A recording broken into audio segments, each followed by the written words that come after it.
we'll start the next segment of today's lecture. And we're now moving on to chapter 19, which focuses on aldehydes, ketones, and nucleophilic addition reactions. Professor, where's the chapter 19 notes found under? You can either find them in the week 7 module. You'll see chapter 19, aldehydes and ketones, final as the document name. The other place you can find it is in the note module in Canvas. And the chapter 19 notes are also in the notes module. Okay, found them. Thank you so much. Perfect, perfect. Okay, so let's talk a little bit about aldehydes and ketones, just as an initial introduction. So aldehydes and ketones are characterized by the presence of the carbonyl functional group. We're going to be seeing this a lot in organic chemistry too. So this carbon-oxygen double bond is known as a carbonyl functional group. Aldehydes and ketones are prolific structural motifs in nature as intermediates in metabolism and biosynthesis. So many steroid structures and other intermediates in metabolism contain aldehydes and ketone functionalities.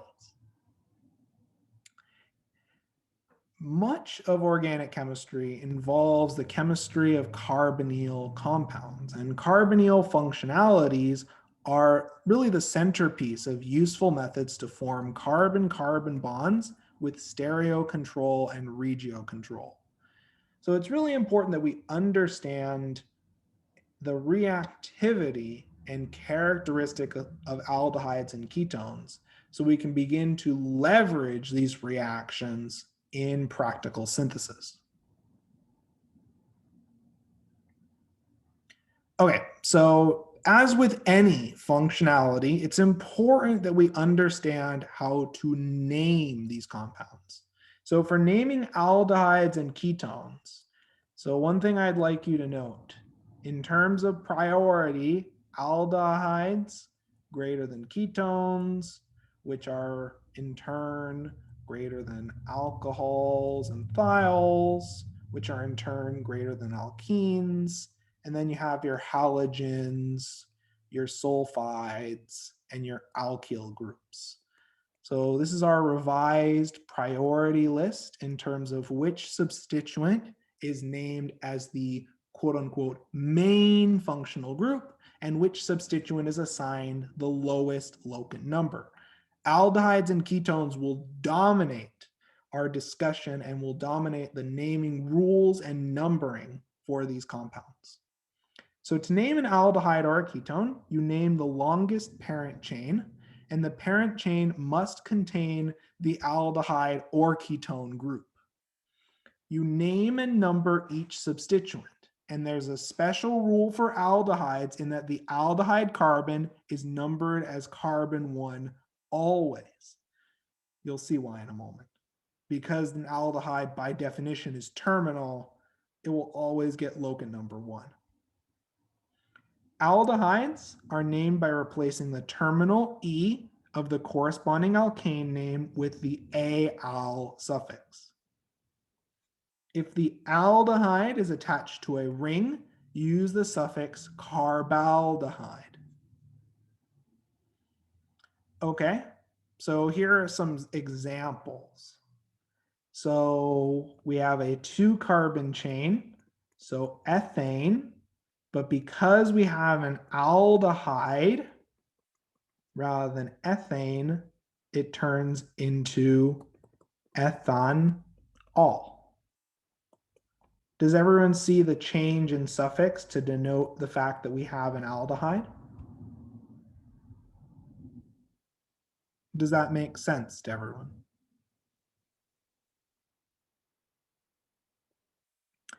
Now, when the aldehyde is attached to a ring, you use the suffix carbaldehyde. So in this case, we name the ring, which in this case is benzene. And because there's an aldehyde attached, we use the suffix carbaldehyde.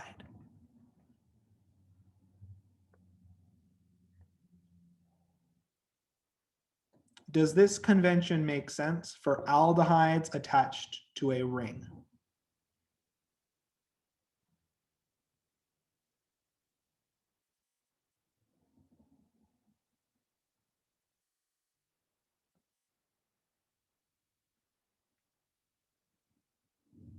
Okay, so let's talk about ketones as they're very similar to aldehydes. So you name the longest parent chain, and the parent chain must contain the ketone group. You name and number each substituent. The carbonyl carbon is numbered as carbon 1 or the lowest possible locant number.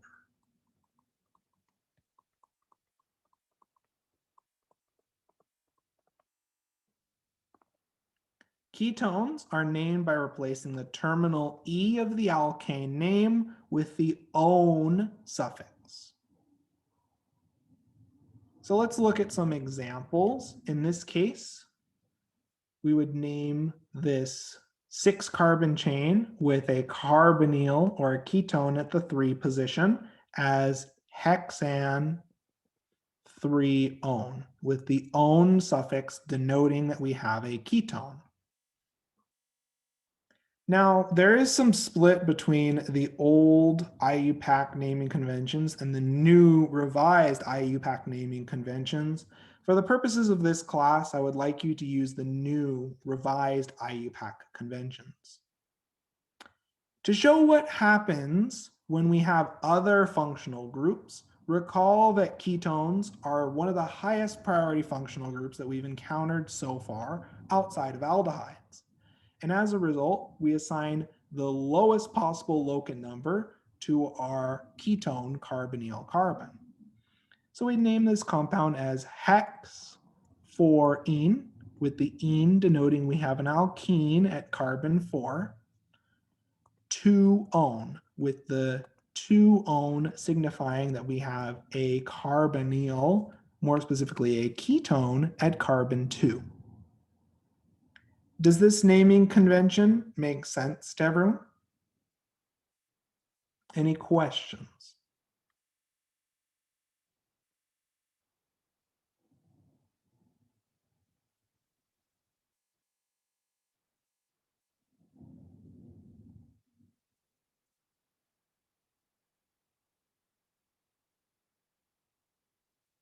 Okay, now just like when we have multiple alcohols, etc., we often use the prefix of di, tri, and tetra to denote the number of a functional group, or more specifically, the number of identical functional groups. So in this case, if we have 2 ketone functionalities, we use the suffix dione. So this would be hexane, since it's a 6-carbon chain, 2,4-dione. In this case, the E ending for hexane is not replaced. Does this convention make sense for everyone when we have multiple ketone functionalities? One thing I would also like you to note is that in the event that we have both an aldehyde and a ketone in our structure, aldehydes are higher priority functional groups than ketones. So if we want to name this ketone as a substituent, we use the prefix oxo. So in this case, we would name this compound as 3-oxo 1,2,3,4 butanol. Is everyone comfortable with the process for naming ketones as substituents?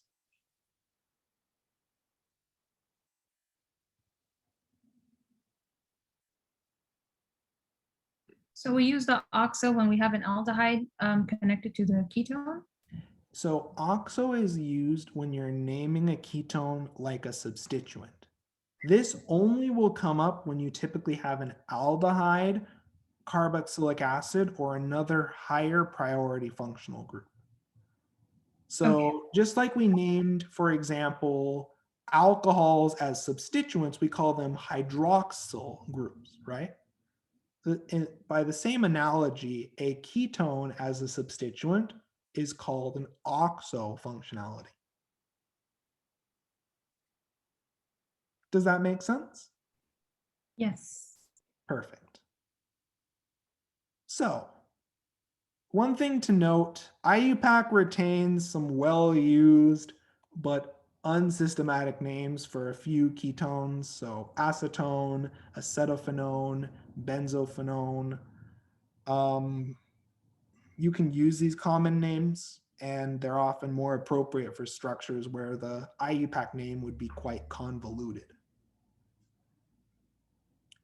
Okay, so now that we've seen some rules, let's go about applying these rules, and let's talk about some important cases. So for ketones or aldehydes as substituents, the carbonyl substituent is known as an acyl group and used with the suffix YL from the root of the carboxylic acid. So for example, this is our general acyl group. And if it's a 2-carbon acyl fragment, we call it an acetyl group. If it's an aldehyde-like acyl fragment, we call it a formal group. And if it's an acyl group attached to a phenyl ring or a benzene ring, we call it a benzoyl group. One other thing to note, just as a review, the prefix oxo is used if other functional groups are present and the doubly bonded oxygen is labeled as a substituent on a parent chain. So for example, if we have an aldehyde and a ketone, the aldehyde is higher priority and the ketone is named as a substituent. So we call this 3-oxohexanol.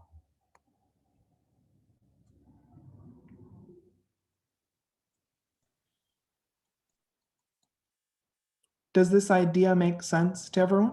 Is everyone comfortable with this naming convention?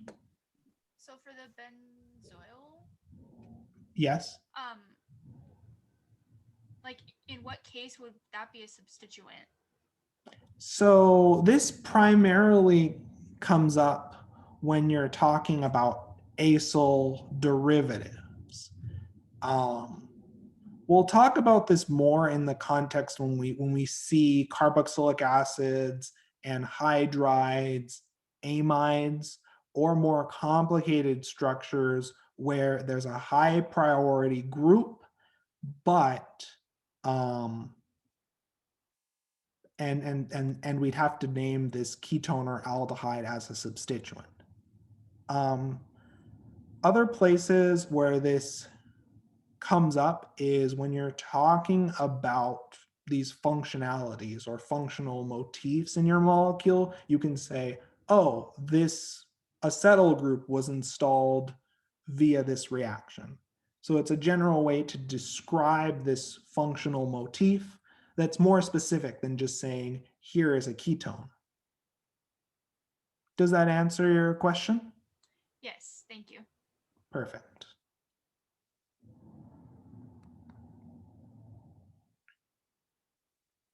Okay, so let's try now to take about 3 to 4 minutes and propose names for the following 2 compounds.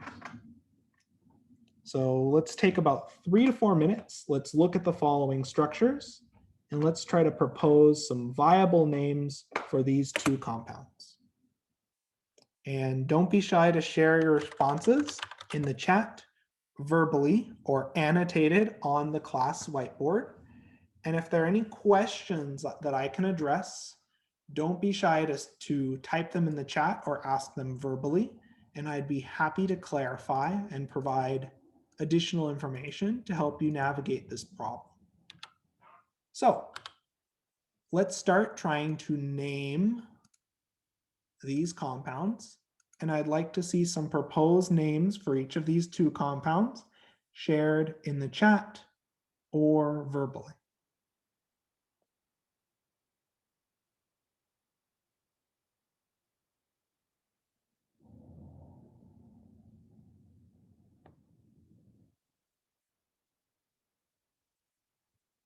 Would the first one be cyclohexane carbaldehyde?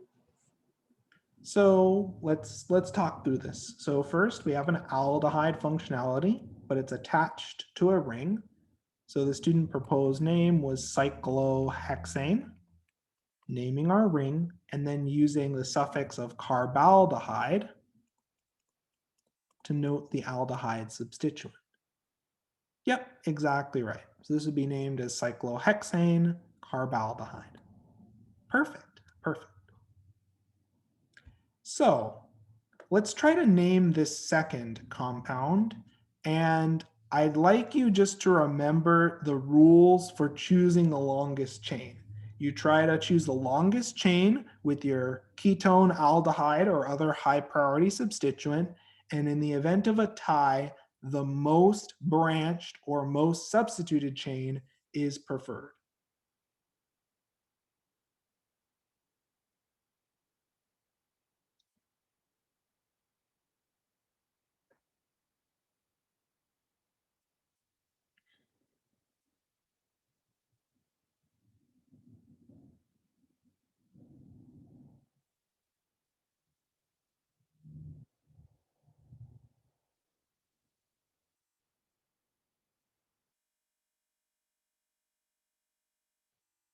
So let's take a few minutes and let's try to name compound B. And don't be shy to share your questions or proposed responses in the chat or verbally. And the more proposed responses that we have, the more robust of an overall class discussion we can engage in. So, do we have any proposed names for the second compound? And you can also type them in the chat as well. And I'm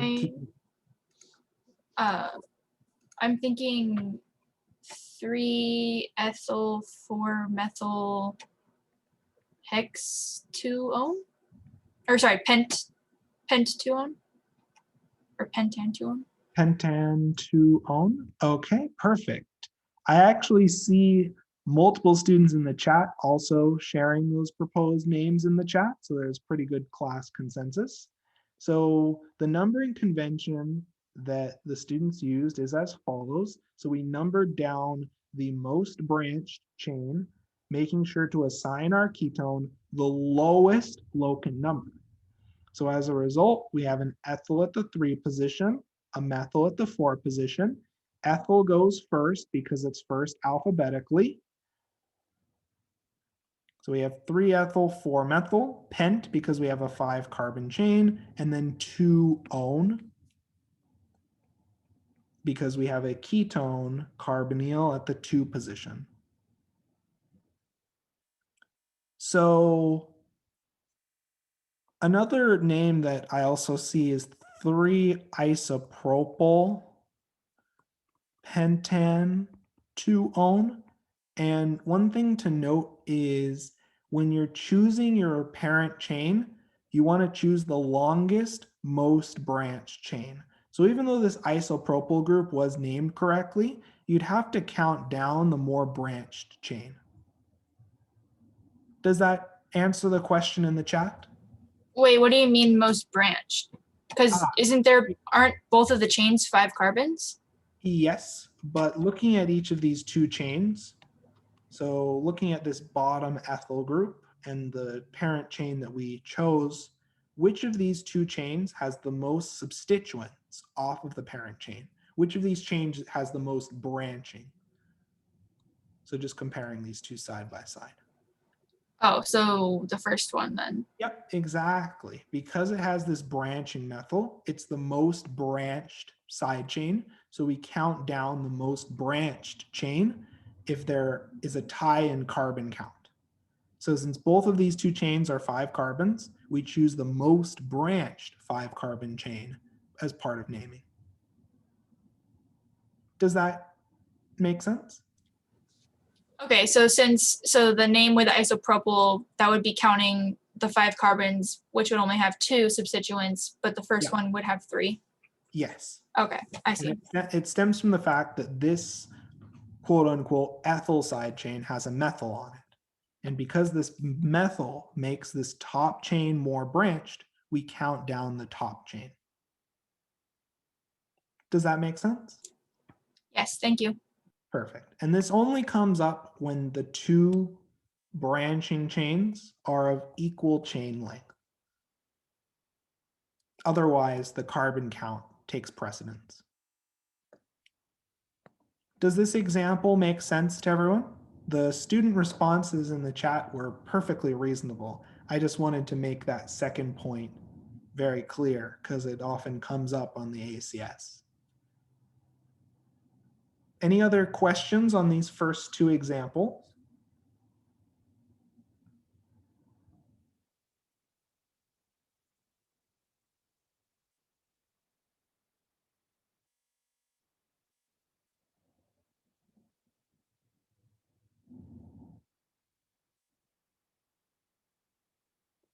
Okay, so let's look at this next example and let's try to apply what we've learned. Let's try to name compound C.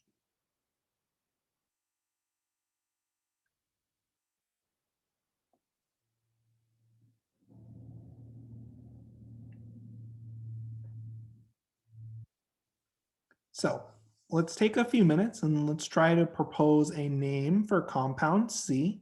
And don't be shy to submit your questions or proposed responses in the chat or verbally. And I'd be happy to provide feedback and input. And remember to use the correct suffix for the aldehyde, and remember to name the longest chain containing your aldehyde. Professor, I have a question. Yes, please go ahead. When there's an H attached, is it considered a carb aldehyde? So carbaldehyde applies when it's attached to a ring. Otherwise, this is just a normal straight chain aldehyde, and we use the Al suffix. Oh, okay. Okay, The got it. carbaldehyde naming convention is only used if the aldehyde is attached to a cyclic ring. Okay. Okay, thank you. Perfect. So we have a few proposed names in the chat, the first of which is 2-ethyl pentanol. That uses the following numbering convention: 1, 2, 3, 4, 5, with the ethyl at the 2 position. It's a 5 carbon chain. So we have the pentane chain as our initial base. We have the al suffix to denote that we have an aldehyde, and the aldehyde is always assigned carbon 1.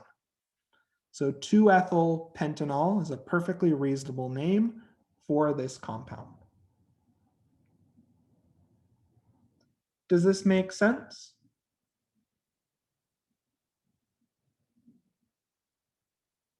And the reason why it has the all at the end is because it's an aldehyde and not a ketone, so it doesn't have the "-one" at the end. Exactly right. If there was a ketone, we'd use the "-one" suffix. Because it's an aldehyde, we use the "al" suffix.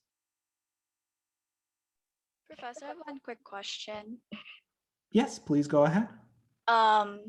For some reason, I thought like we're going to name like the longest carbon chain. So I started with the ethyl, the 1, 2, 3, 4, 5, 6, rather than Well, it has to be the longest carbon chain containing your ketone or aldehyde. Oh, got it. Does that make sense? Perfect. Yes, that makes sense. Okay, so we've looked at a few examples.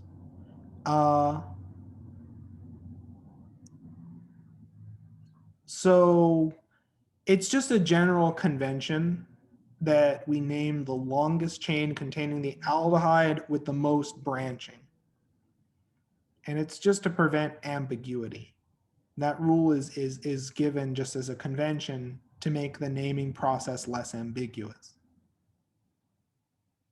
You don't have to indicate the aldehyde at the 1 position because it will always be at locant number 1. Does that answer the questions in the chat? Perfect.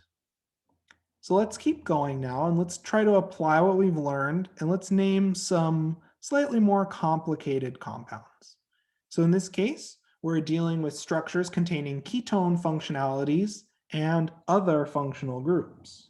Just as a reminder, in terms of priority, aldehydes are higher than ketones, which are higher than alcohols, which are higher than alkenes, which are higher than alkyl groups, halides, and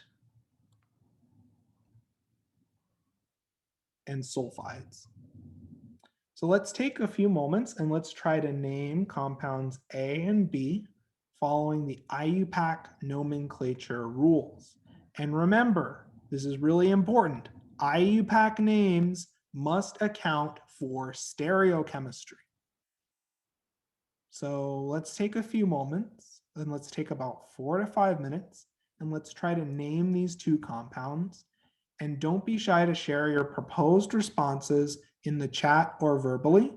And don't be shy to share your questions in the chat or verbally. And I'd be happy to provide input and feedback as you progress through these problems.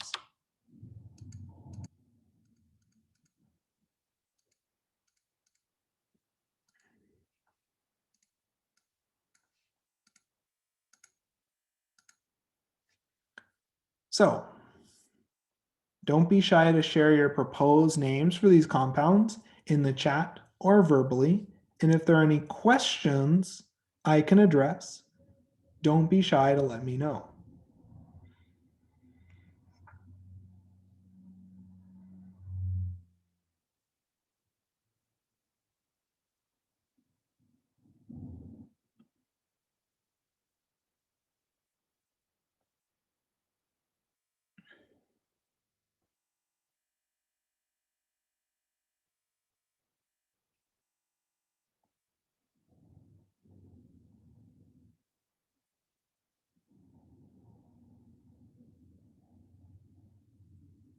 So we have an initial proposed name for this first compound A of 4E 3-tert-butyl 4-methyl hex 4-ene 2-one. So just to transcribe the student's proposed numbering convention, they use the following numbering convention, assigning the ketone the lowest locant number and counting through the longest carbon chain. So we see another proposed name for this compound. What is this 4E representing? What is this 4E trying to convey to us? I was just about to actually ask, I mean, I understand that it's referring to the alkene and like which substituents are on the same side. Mm-hmm. So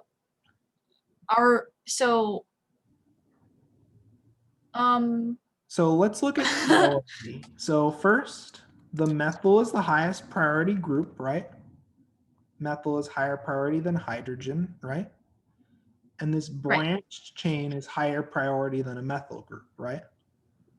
Oh, okay. So they're like trans to each other. Yes, exactly. So our 2 highest priority substituents are trans. So we would call this alkene an E-alkene.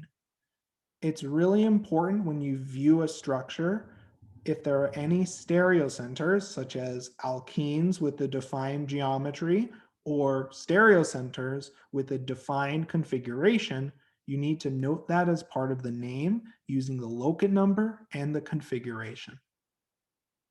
Does that make sense? Yes, thank you. Perfect. Otherwise, the basic skeleton for the name proposed in the chat by both of the student responses are perfect. So we have a tert-butyl group at the 3 position. Butyl is first alphabetically. Remember, tert is not counted. Methyl at the 4 position. Hex 4-ene because we have the alkene at the 4 position. 2-one because we have the ketone at the 2 position. So this full name looks perfectly reasonable to me. Does this first example make sense to everyone? Does this first name make sense to everyone?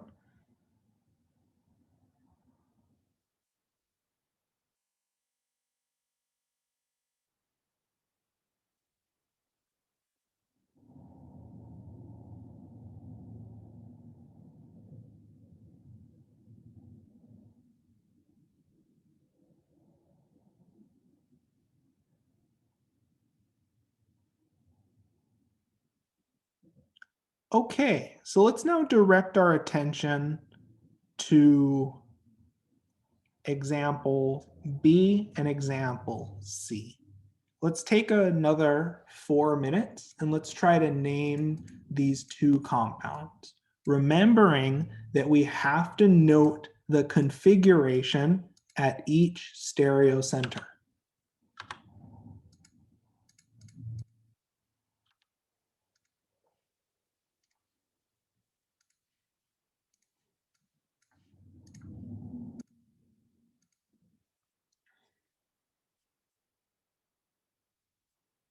And just remember, you name the longest chain containing your ketone or aldehyde. That's going to be really important for example C.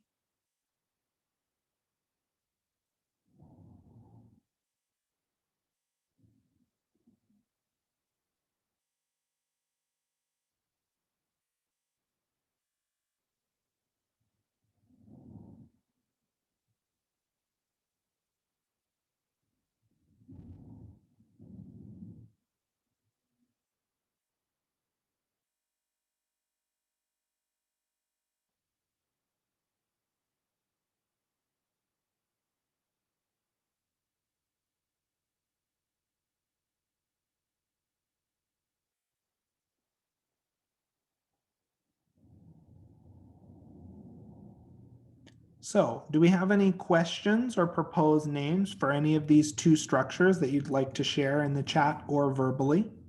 Or are there any questions that I can address? So it's been wonderful to see students typing out these proposed names in the chat, both in the public chat and in the individual chat. Does anyone have a proposed name for any of these 2 structures? And the more proposed names we have, the better, because it allows us to have a more robust course-wide discussion.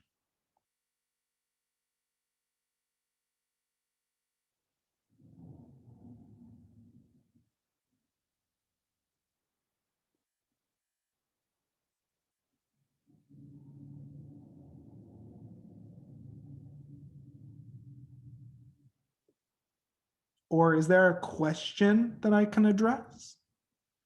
So we have a proposed name for this first compound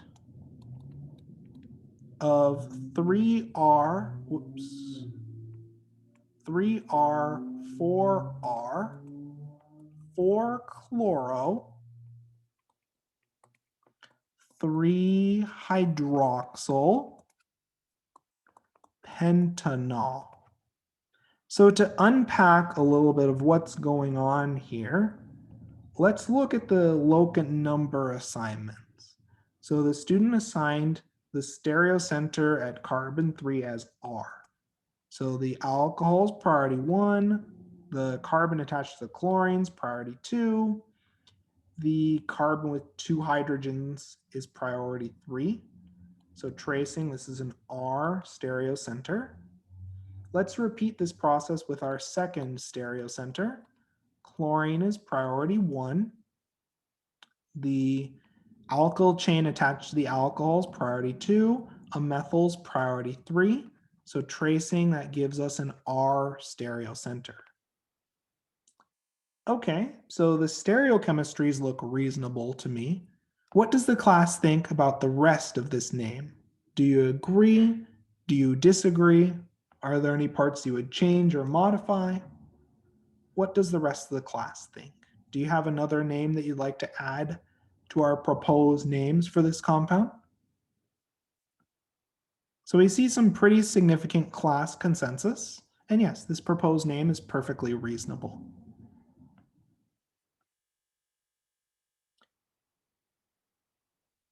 Okay.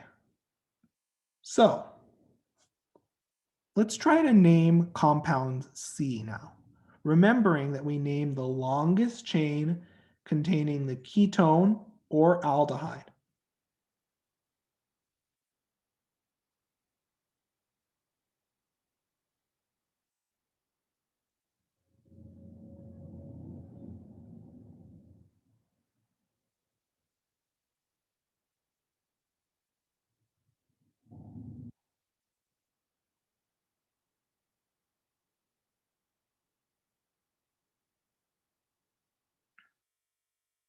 Ah, that was a really good question to ask. So we have a question. Is it hydroxyl or hydroxy? So let's just make sure and let's double check our naming conventions. When we name an alcohol as a substituent, it's named as hydroxy. This group is called a hydroxyl group, but as part of IUPAC naming, it should be hydroxy. Yep. Very good correction to make, but the basic structure of the name and the stereochemical assignments were perfect. Okay, so let's focus on naming compound C and writing out our proposed names for compound C. And don't be shy to share your proposals in the chat or verbally, and you can also share your questions in the chat or verbally.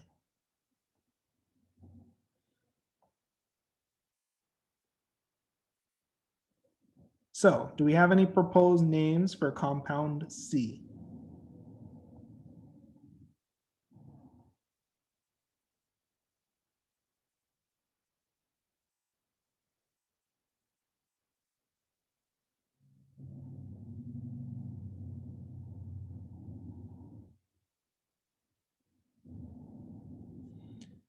So we have a proposed name of 2-cyclohexane 3-oxobutanol.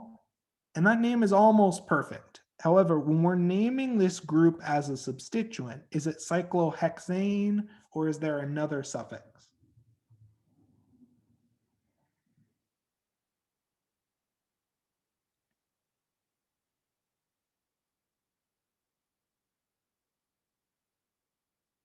You use the YL suffix. So it would be 2-cyclohexyl 3-oxobutanol. And this proposed name is perfectly correct using the following numbering convention. Perfect. So any questions, or it's YL because we're naming the alkyl group as a substituent. Whenever your alkyl group or other carbon containing group is named as a substituent, we use the YL suffix, right? So for example, if we had this substituent, we wouldn't call it methane, we'd call it methyl, right? Same logic, cyclohexane, cyclohexyl, because it's a substituent.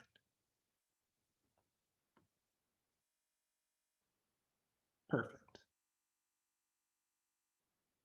Any other questions on these examples?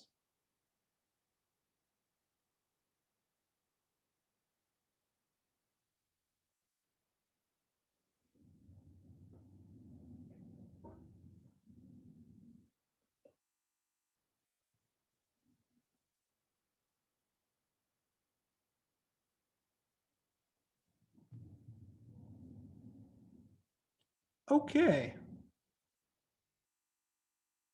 So let's talk a little bit about how aldehydes and ketones are prepared. The first method is via reduction of an ester with diisobutyl aluminum hydride, also known as dibal. It's a very selective reducing agent that actually stops the reduction at the aldehyde.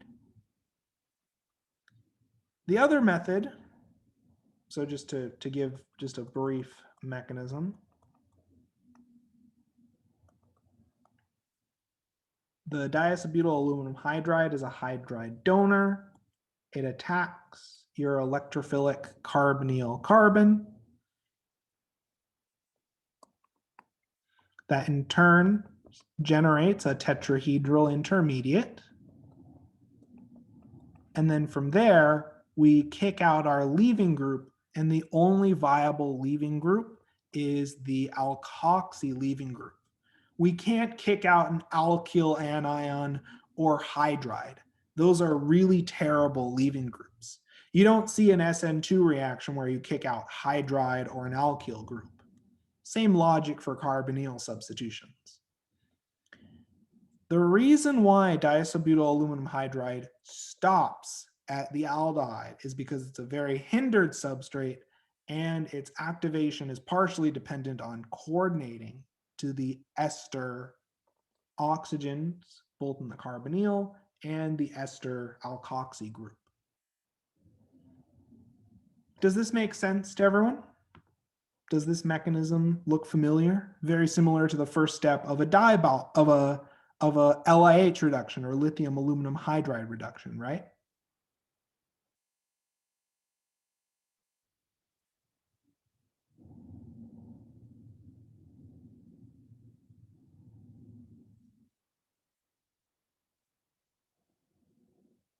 Perfect. The second method to prepare aldehydes is via the oxidation of primary alcohols using Des-Martin periodane. So just as a refresher on the Des-Martin periodane mechanism, I'm going to abbreviate this entire group as R. And the reason for that is just to save space. So we have RCH2OH. For the Des-Martin periodane oxidation mechanism,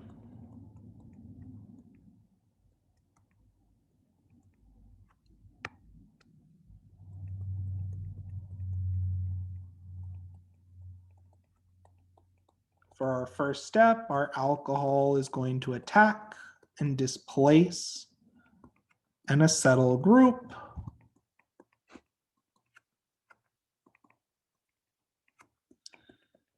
Water or an equivalent of acetate will pull off a proton.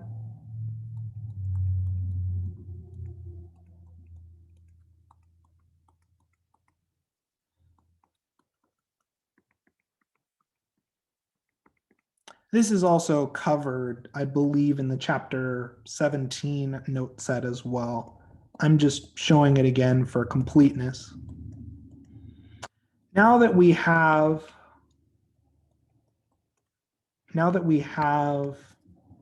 our alcohol all set up and activated for this next step in our reaction,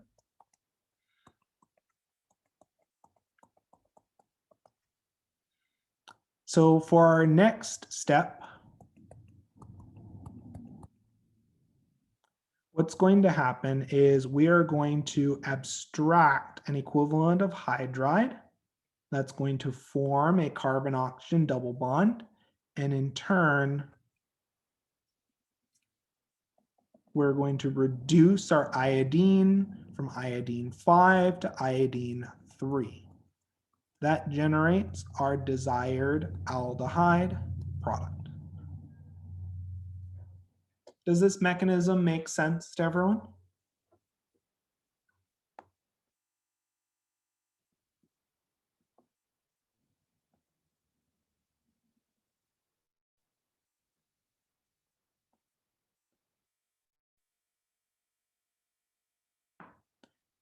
Diabowl is selective for the aldehyde if you use one equivalence at low temperature. At elevated temperatures, you see mixed reduction, but similar to if you used an equivalent of lithium aluminum hydride, you would often get a mixture. Usually diabowl reductions are run at low temperatures under very slow addition.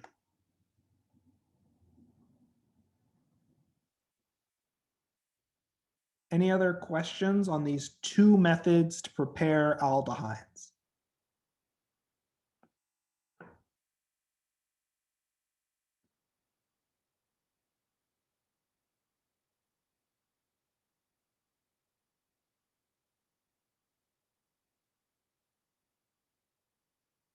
Okay. So let's talk about methods now to prepare ketones. One of the easiest ways to make a ketone is just to oxidize a secondary alcohol. So there are many reagents possible: Des-Martin pyridine, chromium trioxide, all of them will do the trick. Oxidizing a secondary alcohol to a ketone is pretty easy. Does this make sense to everyone?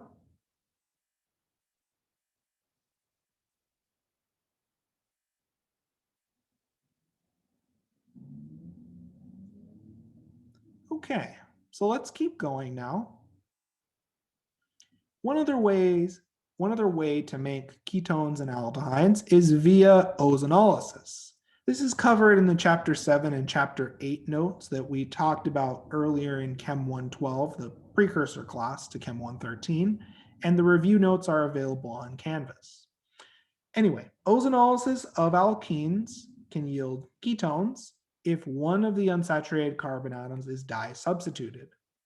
So ozonolysis cleaves carbon-carbon double bonds and oxidizes the carbon atom up to the corresponding ketone or aldehyde.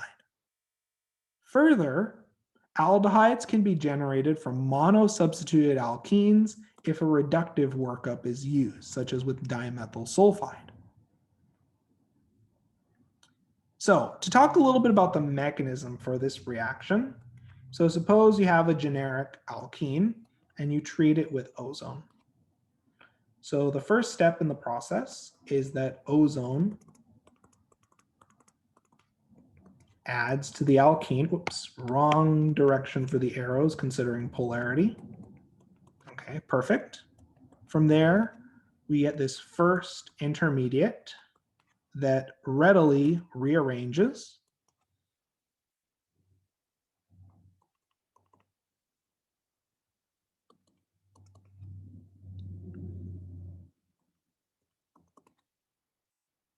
So in this case, we have fragmentation.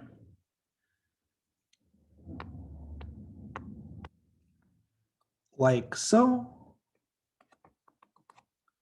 That in turn generates the following intermediate.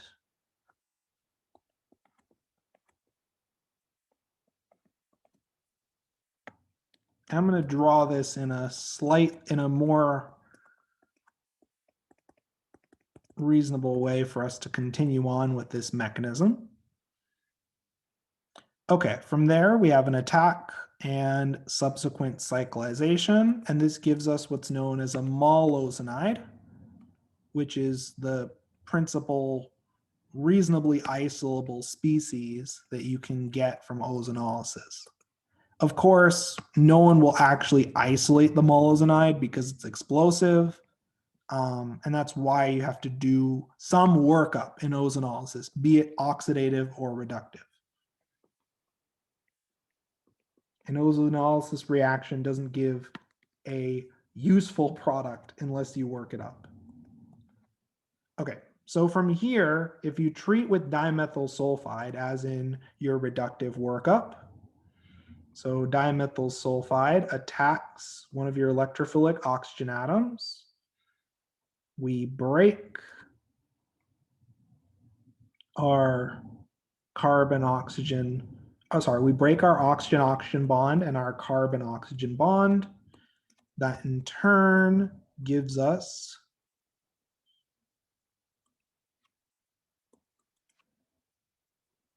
our aldehyde, and from this tetrahedral intermediate, I think we know where this is going now. We have a tetrahedral intermediate, and we have this relatively activated leaving group.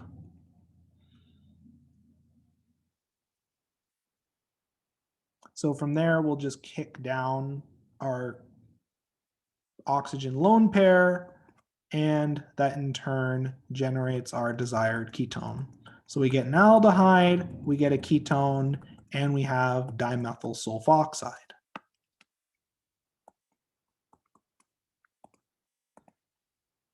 Most important thing to note, under reductive conditions, you isolate the aldehyde and the ketone.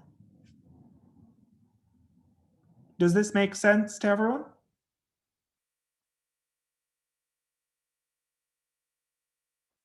So, any questions on other methods to prepare ketones and aldehydes via ozonolysis? In your very first step that you drew, is that a double-sided arrow? Oh no, it's going from the oxygen lone pair to the double bond, like so. Okay. Yeah. Any other questions that I can address?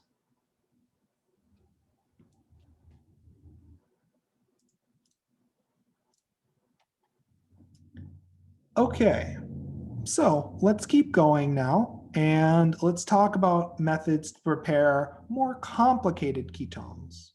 So aryl ketones can be readily prepared via acylation.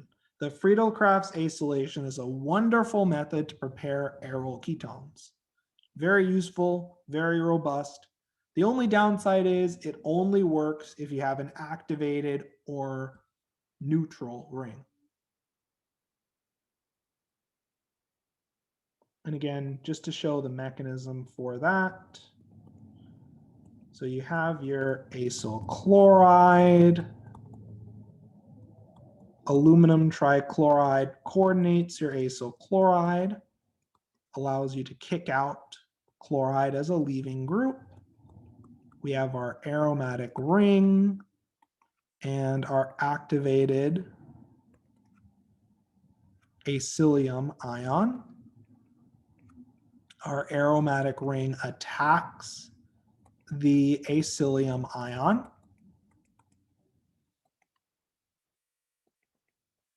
We install our acyl group.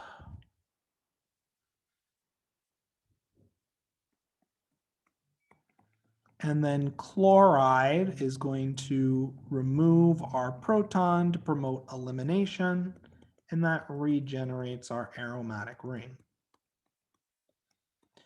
Friedelcrafts Isolation only gives monoacylation because the product ring is deactivated. Does this look familiar to everyone, and does this make sense to everyone so far?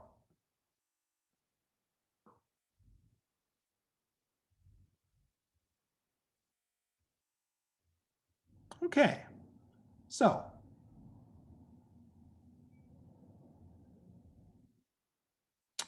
another really wonderful method to prepare methyl ketones that was covered in chapter 9, which talks about the chemistry of alkynes, is via the hydration of alkynes. So you can't directly hydrate an alkyne easily under acidic conditions. So we often catalyze this reaction via the addition of mercury. This alkyne hydration occurs with Markovnikov regiochemistry. So to showcase the mechanism for this reaction, let's first look at the regiochemical outcome. So in this case, the ketone is installed via hydration at the more substituted position. This follows typical Markovnikov regiochemistry, just like oxymercuration of an alkene. Does this first idea make sense to everyone?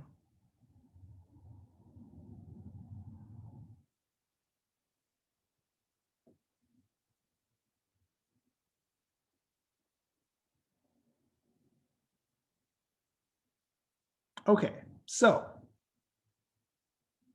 let's talk a little bit about the mechanism for this reaction. So for mercury to catalyze hydration of alkynes, the first step involves the attack of our nucleophile on the most substituted position, followed by coordination to our mercury ion. From there,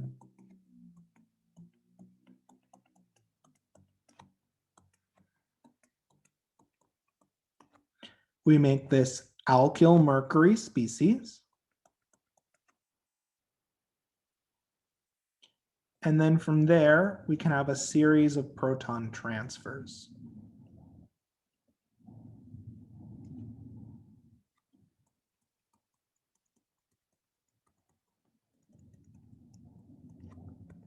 That in turn gives us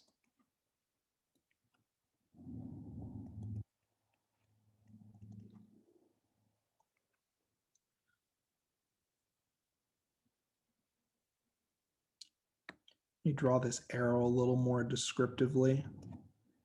There we go. So that gives us our protonated ketone. And then from there, we can eliminate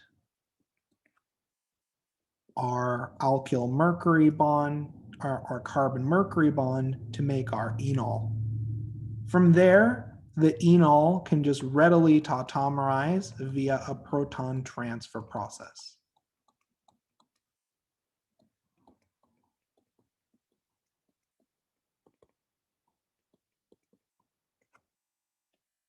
And that gives us our desired ketone after tautomerization. Does this mechanism make sense to everyone? First, we have attack of our nucleophile and coordination of mercury. Next, from there, we have a series of proton transfers, and then we eliminate our carbon-mercury bond. From there, our enol product tautomerizes into our ketone. Any questions on this mechanism?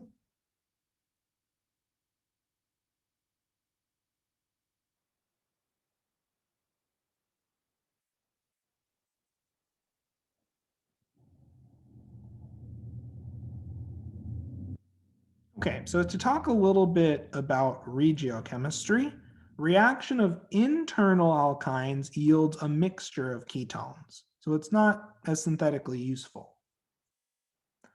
The main utility of this reaction occurs when you have a terminal alkyne, and it allows you to convert this terminal alkyne into a methyl ketone, with water adding to the most substituted position. Does this make sense to everyone?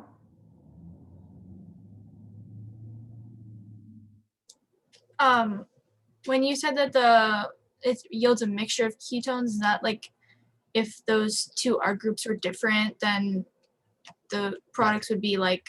Yeah, so we can call this R1 and R2, and in which case you get two different regioisomeric ketones. Does that make sense? Yes. Perfect. Any other questions on mercury catalyzed hydration of alkynes? It's similar mechanistically to the mercury catalyzed hydration of alkenes. The only difference is in this case, we get a ketone instead of an alcohol. Do we need to do the mechanism for this case, the terminal alkene? It's the exact same mechanism. Okay. Yeah, this general mechanism applies to both internal and terminal alkynes. Does that make sense? Yes, thank you. Perfect. It's also, the mechanism is also covered in the chapter 8 notes as well. Okay. So just to review this mechanism one more time, this time with like a terminal alkyne example. First, and the order of steps is sometimes presented differently depending on the book. The first step entails coordination of our alkyne to the mercury 2+ ion. We now have a very electrophilic carbon that can be attacked with water. From there, we remove a proton. Then we protonate our enol. We now have our substrate set up for elimination. We eliminate our carbon-mercury bond, and that gives us our desired enol product, which can tautomerize to the ketone. For the tautomerization mechanism, we protonate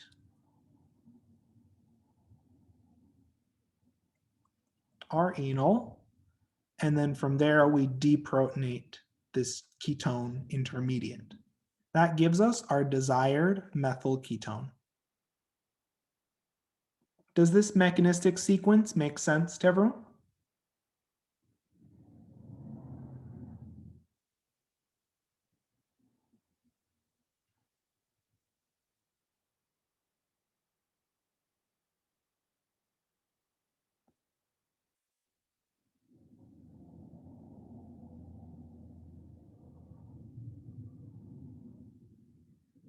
Okay, perfect.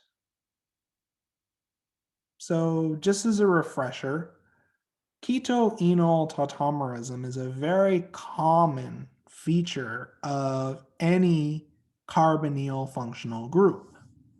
So isomeric compounds that can rapidly interconvert by the movement or transfer of a proton are called tautomers.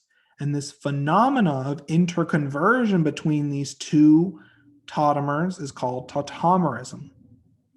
Enols rearrange the isomeric ketone via the rapid transfer of a proton from the hydroxyl to the alkene carbon. The keto form is more stable compared to the enol, and it's the most often observed form.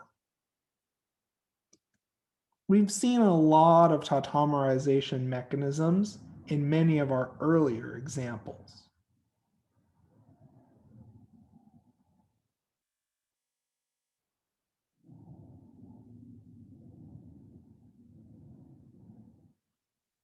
Does this phenomenon, does this idea make sense to everyone? So just to show this tautomerization mechanism one more time, water is going to pull off a proton, and a proton will be donated to our enol carbon by solvent or another proton source. That in turn will generate our desired substituted ketone. So we can easily go from the enol to the keto tautomer. And this applies for both ketones. Oops, one moment, sorry about that. And this applies for both ketones, aldehydes, and even carboxylic acids. Does this mechanism for tautomerization make sense?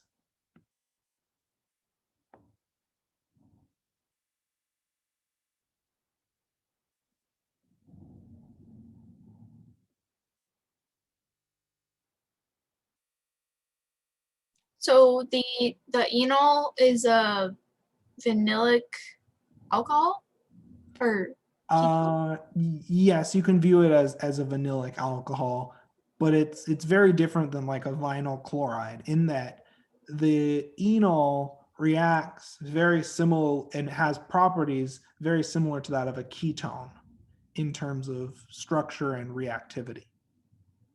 So okay. In terms of electron density, this carbon is very electron rich. And as a result, it can participate and can function as a nucleophile in many reactions. We'll talk about that more in later chapters when we talk about alpha position chemistry and the chemistry of carbonyl groups in the context of carbon-carbon bond formation. But yes, as one student noted in the chat, there's a lot of electron density on this alkene because it's conjugated to this very electron-rich alcohol. So the enol can often function as a nucleophile and has a very unique set of properties and reactivity. Did that make sense? Yes, thank you. Perfect. So, just to practice this last skill before we end today's class session, let's take about 3 to 4 minutes and let's try to draw a mechanism for this tautomerization reaction. In this case, we're starting from the ketone, and I'd like us to show the mechanism for tautomerization of the ketone to the enol form.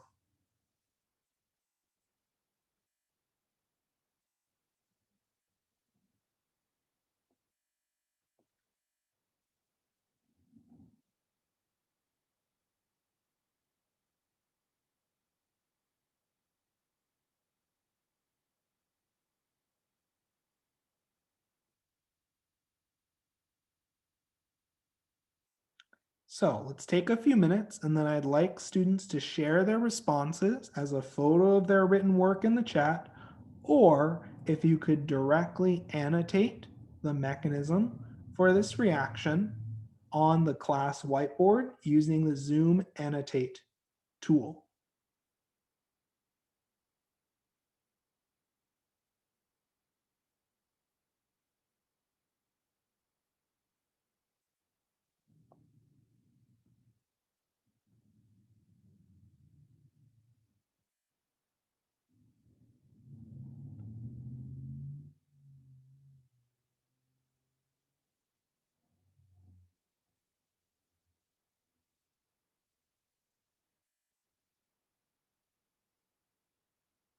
So would anyone like to try and annotate the mechanism for this tautomerization reaction on the class whiteboard?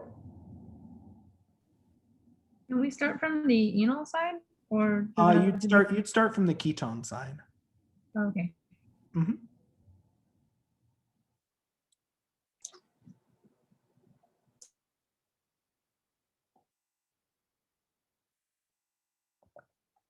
So we have our ketone, and we have a source of acid such as H3O+. So the student's first step drawn is that they protonate the ketone. And don't worry, I'll re-annotate it in a moment, but I'm just letting the student share their full thoughts. So now that we've protonated the ketone, in the next step, we're going to pull off that alpha proton and form our desired enol carbon-carbon double bond. This kicks up the electron density in our carbon-oxygen double bond, and that regenerates the enol alcohol. Perfect. Exactly correct. So what I'm going to do now is I'm going to re-annotate the student solution just so that way it's saved in the final note set. So in the first step, our proton source, which is H3O+, will donate a proton. We generate our protonated ketone. From there, these alpha protons are more reactive than a typical proton, and they're way easier to remove with bases. So we'll pull off this alpha proton, we'll generate our enol alkene, and regenerate our alcohol. This generates our desired enol tautomer. And of course, this is an equilibrium, so both of these steps are reversible. Let's not use the resonance arrow, let's use the equilibrium arrow, just to note that this is in fact an equilibrium. Does this make sense to everyone?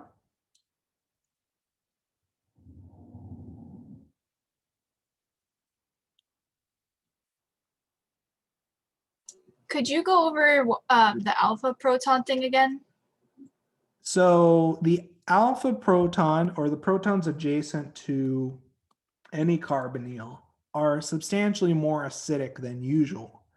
The reason for that, as we see in this tautomerization mechanism, is we can push some electron density down into our carbonyl functionality and delocalize that electron density over multiple atoms.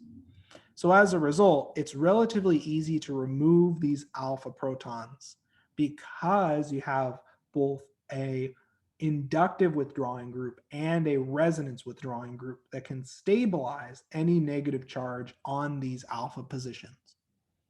That's why this deprotonation step to make our enol occurs relatively easily. Just for reference, for those who are curious, the ketone pKa is approximately 22. So they're quite acidic, all things considered. Let me be more specific here. The ketone alpha proton pKa is 22. Okay, that makes sense. Perfect.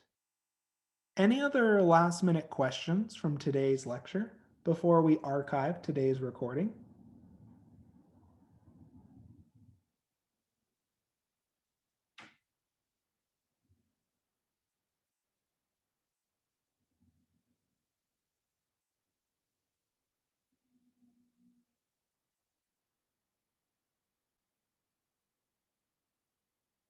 Okay, so we'll archive the recording from today's lecture.